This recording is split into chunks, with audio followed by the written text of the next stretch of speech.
Dear students, দেখো আমি আজকে যেটা নিয়ে আলোচনা করব তেজস্ক্রিয়তার, সেটা হচ্ছে ভর ত্রুটি।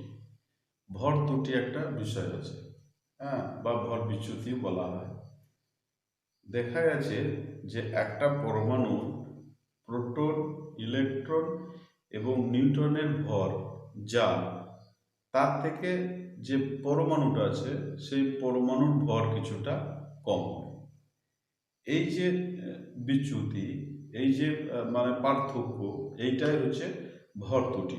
বলছে কোনো পরমাণুতে অবস্থিত প্রোটন, নিউট্রন এবং ইলেকট্রনের মোট ভরের সমষ্টি, হ্যাঁ, নির্ণয় করলে তুমি দেখতে পাবে যে আমার গণনা দ্বারা প্রাপ্ত যে আমি ভরটা পাচ্ছি সেই ভরটা কিছুটা কম হয়। মানে এদের ইলেকট্রন, প্রোটন, নিউট্রনের যা ভর যোগ করলে যা হয়, প্রকৃত যে পরমাণুটা আছে সেই পরমাণুর ভর কিছুটা কম হয়। এই যে পার্থক্য, এই পার্থক্যটাকেই বলা হয় ভর ত্রুটি। হ্যাঁ, এই ভর ত্রুটি তাহলে কি না, দেখো একটা পরমাণুর ইলেকট্রন, প্রোটন এবং নিউট্রন, এদের ভর যদি তুমি এম ড্যাশ করো, তাহলে ডেল্টা এম সমান হচ্ছে M dash minus M. Delta M হচ্ছে ভর ত্রুটি বা ভর বিচ্যুতি, সমান কি না ডেল্টা এম ড্যাশ, মানে ইলেকট্রন, প্রোটন এবং নিউট্রন, তার মধ্যে এই যে কণাগুলো যে সংখ্যাতে আছে সেই সংখ্যাগুলোকে দিয়ে প্রোটনের ভর গুণ করব, তাহলে প্রোটনের ভর পাবো। ইলেকট্রনের সংখ্যাকে ইলেকট্রনের ভর দিয়ে ভাগ করব, ইলেকট্রনের ভর পাবো। আর নিউট্রনের সংখ্যাকে নিউট্রন কণার ভর দিয়ে ভাগ দেব, দিয়ে আমি একটা ভর পাবো। তিনটে যোগ করলে একটা ভর পাবো। আর দেখছি সেই যে পরমাণুটা আছে সেই পরমাণুটার একটা ভর কিন্তু আমরা পাবো। আমরা দেখো প্রাপ্ত ভর একটা পাবো, সেই ভরটা বলছে কিছুটা কম হবে। এইটাই হচ্ছে ভর ত্রুটি। এই ভর ত্রুটির কথা বিবেচনা করতে গেলে আমরা ধরো হিলিয়ামের একটা নিউক্লিয়াস আছে, সেই হিলিয়ামের পরমাণু আছে, ধরো সেই পরমাণুর আমরা ভরটা নির্ণয় করব। তাহলে ওই ভর নির্ণয় করতে গিয়ে দেখা যায় যে আমাদের হিলিয়াম পরমাণুতে দুটো প্রোটন আছে, দুটো নিউট্রন আছে আর দুটো ইলেকট্রন আছে হিলিয়াম পরমাণু নিউক্লিয়াসে। 2He4 লেখা হয়। এবার এর যে তাহলে তুমি এমটা পাবে, এর এমটা আমাকে যদি নির্ণয় করতে হয়, তাহলে দেখো দুটো প্রোটনের, দুটো নিউট্রনের ভর পাবো আর দুটো প্রোটনের ভর পাবো আমরা। এই দুটো এর এম ড্যাশটা আমরা পেয়ে যাব। তাহলে এম ড্যাশ সমান হবে, এর এম ড্যাশ সমান হচ্ছে কি 2 ইন্টু একটা প্রোটনের ভর 1.00825 যুক্ত 2 ইন্টু একটা নিউট্রনের ভর হচ্ছে দেখো 1.0086665 এটা হচ্ছে এ এম ইউ সমান। এটাকে যদি আমরা করি তাহলে পাবো দেখো 0.3298 am ইউ।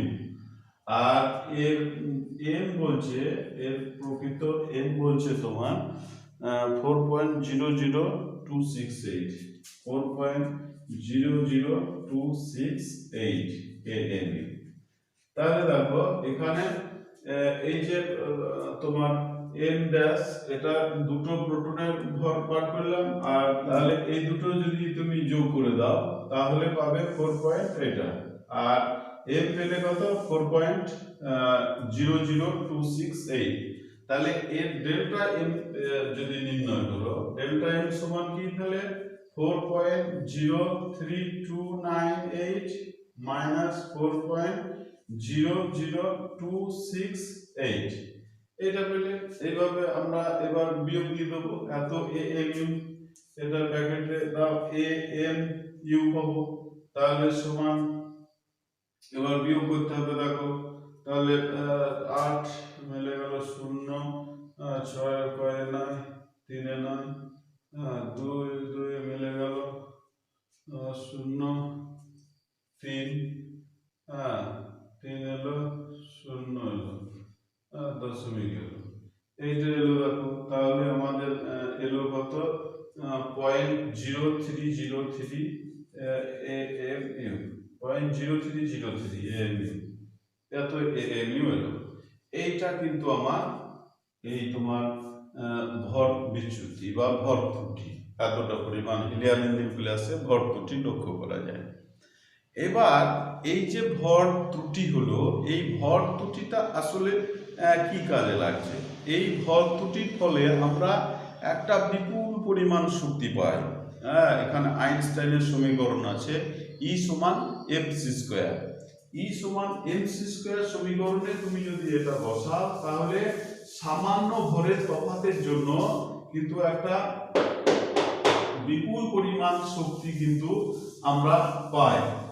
দেখো ই সমান, আমাদের আইনস্টাইনের সমীকরণ আছে, ই সমান M into C square. M কি? এম হচ্ছে ভর বিচ্যুতি, আর সি হচ্ছে আমার আলোর গতিবেগ। তাহলে এখানে দেখো যদি 1 এএমইউ মানে ভরের পরিবর্তন ঘটে, 1 এএমইউ ইজ ইকুয়াল টু হচ্ছে 1.66 into 10 to the power minus 27 kilogram. তাহলে 1.66 into 10 to the power minus 27 kilogram, গণিত সি স্কোয়ার। সি হচ্ছে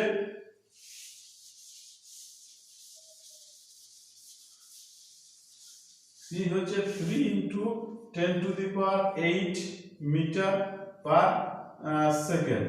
তাহলে এইটা ধরো স্কোয়ার।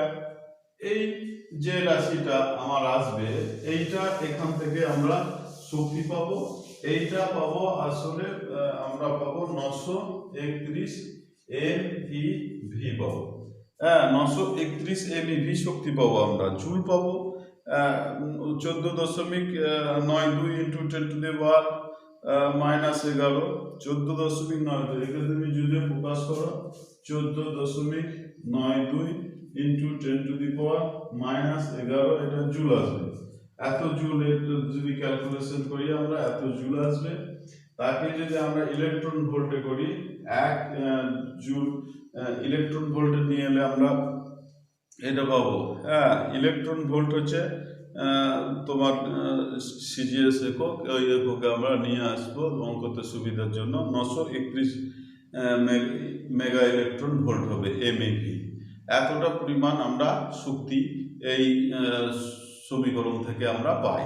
তাহলে দেখো সামান্য পরিমাণ ভর ত্রুটির জন্য আমরা কিন্তু বিপুল পরিমাণ একটা শক্তি আমরা ওখান থেকে পাই।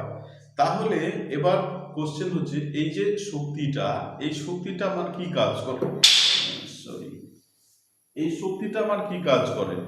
দেখো এই ভর যে শক্তিতে রূপান্তরিত হয়, এই রূপান্তরিত শক্তি নিউক্লিয়াসের অন্তর্গত প্রোটন এবং নিউট্রনগুলোকে একত্রিত রাখতে সাহায্য করে। অর্থাৎ আমার যে নিউক্লিয় বন্ধন শক্তি, মানে নিউক্লিয়াসের অভ্যন্তরে অবস্থিত, নিউক্লিয়াসের পারমাণবিক নিউক্লিয়াসের ব্যাসার্ধ কিন্তু খুবই কম। এই ব্যাসার্ধ কম, সেই জায়গাতে অনেক সংখ্যক প্রোটন এবং ইলেকট্রন নিউট্রন থাকে। এবার ওই নিউট্রনগুলি এই যে ভর ত্রুটির ফলে শক্তি উৎপন্ন হয়, এই শক্তির সাহায্যে ওরা একত্রিত হয়ে থাকতে পারে। একেই বলা হয় নিউক্লিয় বন্ধন শক্তি। এর দ্বারাই কিন্তু পরমাণু নিউক্লিয়াসটা স্থায়িত্ব লাভ করে। হ্যাঁ, তাহলে বোঝাতে পারলাম নিশ্চয় এই যে ভর ত্রুটিটা এই কিভাবে কাজ করছে এবং এই ভর ত্রুটি কি জন্য হয়, এই নিয়ে আমাদের একটা আলোচনা হলো। পরবর্তী ক্লাসে আমরা নিউক্লিয় যে বিভাজন বিক্রিয়া আছে সেই বিভাজন বিক্রিয়াতে যাব। একটা বিভাজন বিক্রিয়া আছে, সংযোজন বিক্রিয়া আছে, এই নিয়ে আমরা ক্লাস করব। আজকে আপাতত এখানেই রাখছি।